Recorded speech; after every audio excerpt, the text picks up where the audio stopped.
Hey everyone, it's Aislinn here.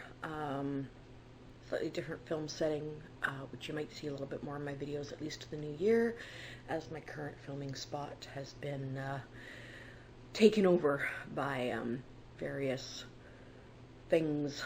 Anyway, so I did some thinking on where I wanted this channel to go going forward, and I figured, you know what, let's add in some book reviews. As much as I absolutely love filming TBR and wrap-up videos, I think they can get a little monotonous after a while for anyone that might be viewing them.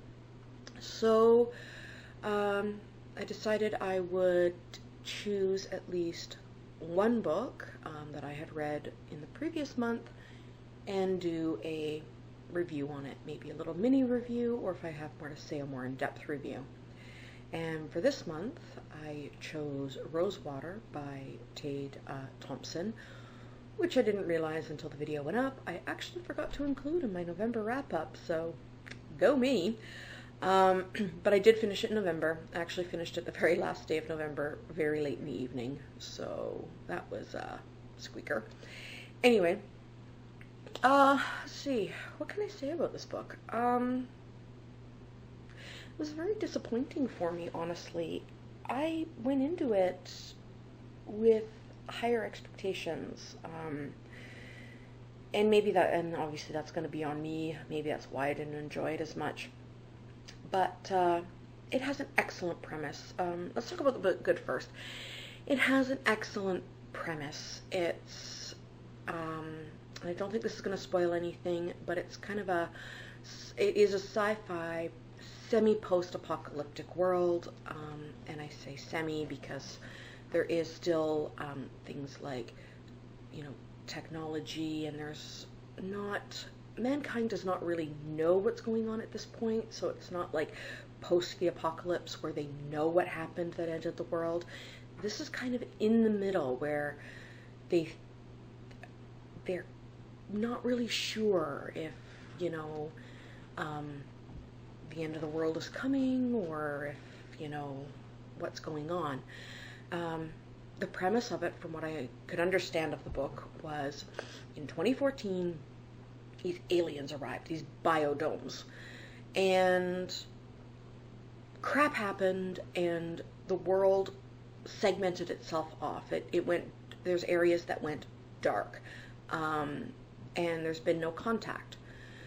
Then we fast forward to our era in the book, which is 2066, and we follow Caro, who is a Nigerian man. The book is set primarily in Nigeria, particularly in the city of Lagos, and just outside of that city is the town of RoseWater, which is a town that's sprung up around this biodome. And at this point, these biodomes, they haven't really done much. They arrived, they kind of segmented off the world. There's hints that there might have been a battle, you know, back then. Nothing's really fully explained other than that. Around these biodomes, towns have built up, and mankind is kind of divided. There are those that see it as an alien life form and they just ignore it.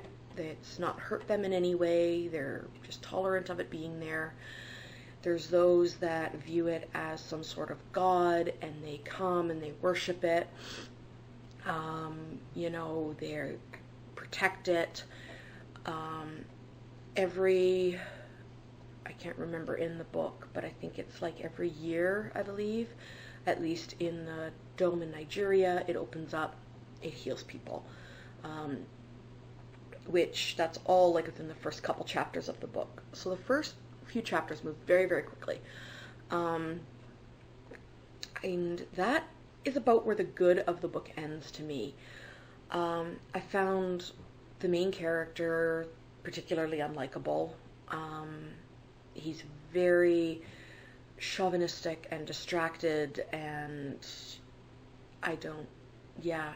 and since you spend the majority of actually all of the book, I think, in his head, not a good place to be, at least not for me. There is a lot of disjointed storytelling.